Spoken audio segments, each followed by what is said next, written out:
So, I just like this picture. I think it shows that when we have our phones, we kind of feel like we have our air supply.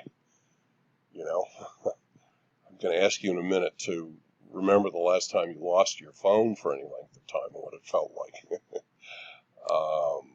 And this information stream that we get right to our hands is something that's hard to do without. So first I want to talk about geo targeting with the phone and then about Geosearch. So as you see, it's the practice of delivering content to a user based on his or her geographic location. So this is enabled because each phone has a GPS signal. So satellites way above us can help pinpoint exactly our longitude and latitude anywhere on the Earth.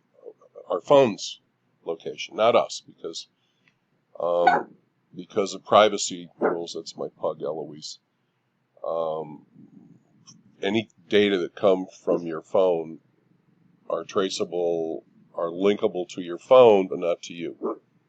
Okay, so that's the way that works. It's non-personalized information.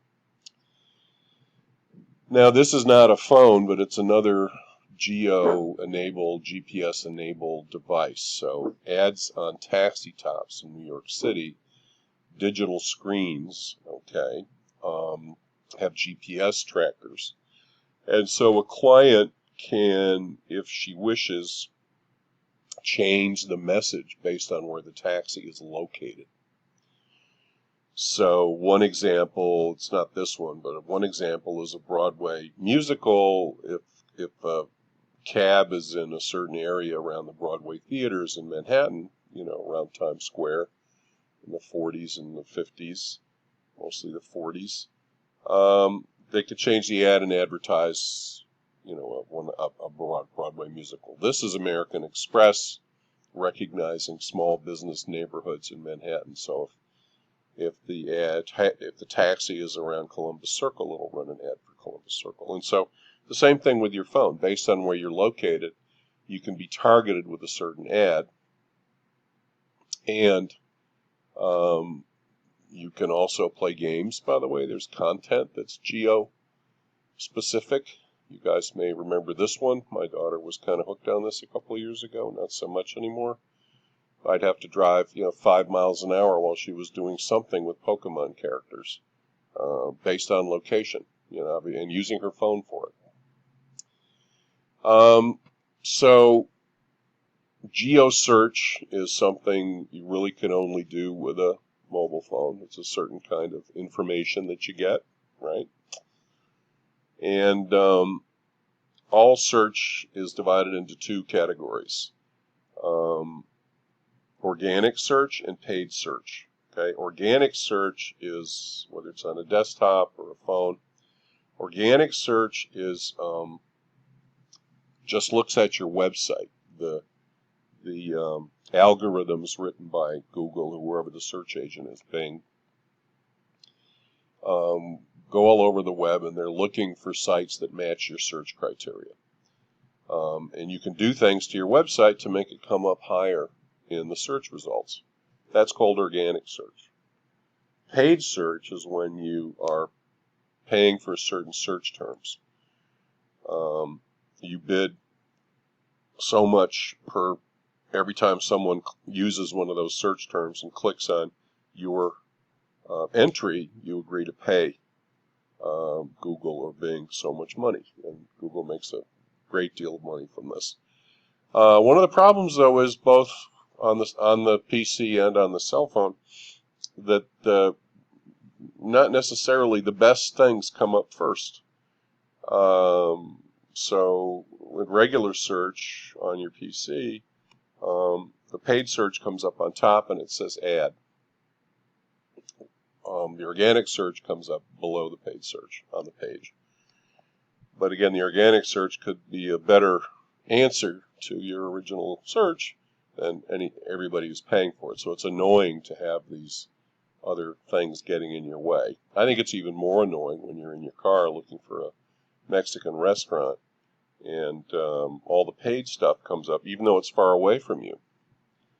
So here's something 4.7 kilometers away when I'm looking for tacos, and here's 2.6. But in fact, if I looked at the map, and these are paid, if I looked at the map, there are some that are closer to me, but they're not coming up first, which is annoying.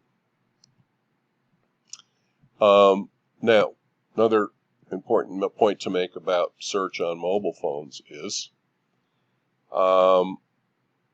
Apple phones and Google made a fairly quiet deal for Google to be the default search engine on Apple phones. And Google pays Apple a lot of money every year to have the right to be the default search engine on their phones.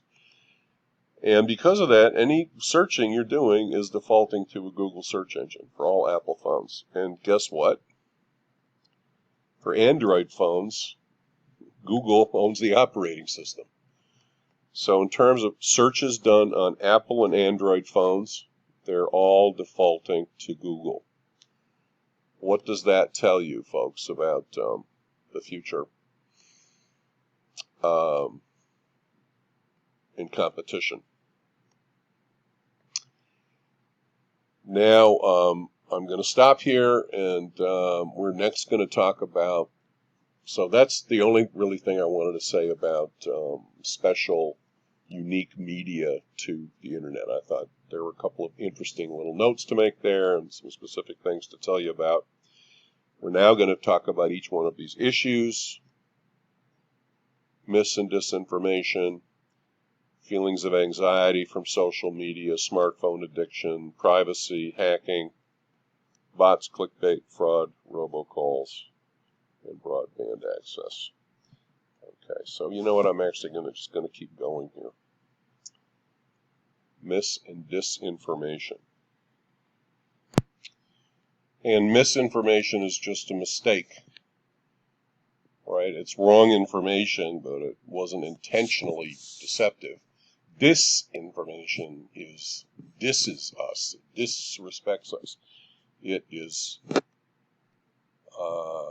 wrong information on purpose. This is it's a lie. Okay, that's what it is. Okay, let's see here. I can move forward.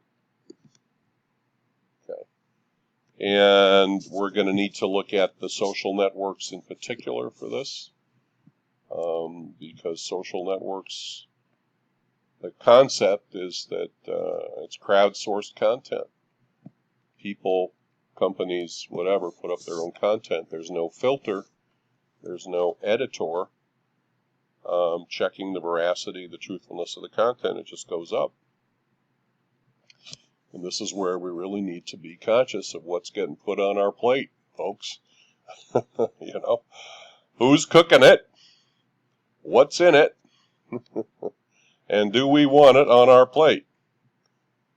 And we need to use our media literacy to, as much as possible, apply some real critical thinking to things we read, particularly things we read on social networks. And you'll remember our original definition of a medium is something that's between two things, a receiver and a source. Who is on, I know who's on the receiver side, that's me. Who's on the sender side? Is this person trying to hoodwink me, get me to do something, trying to rile me up and make me go do something crazy, or make me not take a COVID shot, or for some reason, you know, what is going on back there? And this is the original drawing that I used quite a bit at the beginning of our class. Who is the source? Who's the source? What effect are they trying to create? Now, in terms of news, we saw earlier, when we looked at convergence in newspapers, that very few people are getting their news from the actual newspaper. This varies by age, not surprisingly. So you can see here that the brown columns say that 71% of people ages 18 to 29 are getting their news from an electronic device, smartphone, computer, tablet. Okay, so that's the trend. So news is coming from smartphone, computer, tablet.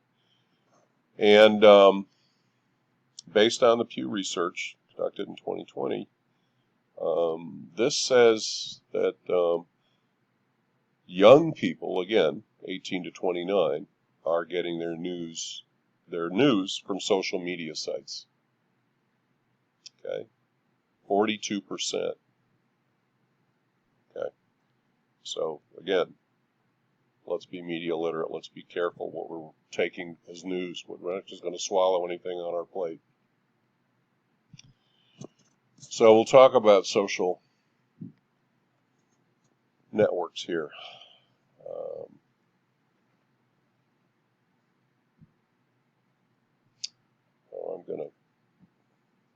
Communicators can post and reach millions of users instantaneously with no filter. Donald Trump had, 77 million or something Twitter followers, folks, and was able to post pretty much anything he wanted. Was not checked for veracity for the most part. Now he's finally been banned from Twitter. Just ask yourself why that is.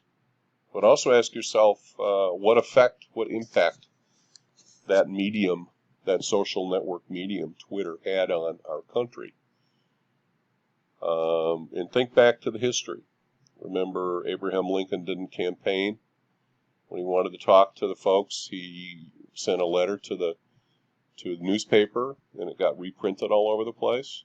So people would get the news, say within a week or so, would reach all the newspapers, particularly once we had the telegraph, sending content around electronically. Franklin Delano Roosevelt, in 1930, 31, 32, is using the radio with his fireside chats once a week. All these American families are huddled around their radio in their living room, worried about their jobs and their future, and will they have enough to eat? Will they keep their house? And there's Franklin Roosevelt talking to all of them. The Nazis, World War II, are manufacturing cheap radios and getting them to people's houses. They want everybody to have a radio because they are doing a lot of major propaganda affecting how people felt about things on the radio. They had loudspeakers, they had radios. And now we have Twitter. Of course, just because it's on the radio doesn't mean it's going to be edited either, right? I mean, look at what the Nazis were able to put on the radio. Look at what Father Coughlin here in our country in the 30s was able to put on the radio. But there's never been anything as instantaneous and powerful as the social media in terms of getting fast content out. Social media can foster and encourage dangerous communities. I'm going to pull up this article here, if I can find let's see. This is from a while ago, but it is still very, very relevant. Spreading the mosque shooting video is a crime in New Zealand, 2019. You may remember there was a mosque, as you can see here, in New Zealand, where someone came in with a rifle and killed a lot of people, and was broadcasting it on Facebook Live, streaming video as he methodically shot the victims. Freedom of expression is a legal right in New Zealand. New Zealand made him take it down. Facebook took it down, but not before it got out and other people copied it. We cannot simply sit back and accept that these platforms, this is the Prime Minister of New Zealand, Jacinda Ardern, Accept that these platforms just exist and that what is said on them is not the responsibility of the place where they're published. They are the publisher, not just the postman. Here's the guy who did the tilling. I'm going to stop here because I'm at 15 minutes, which is my maximum.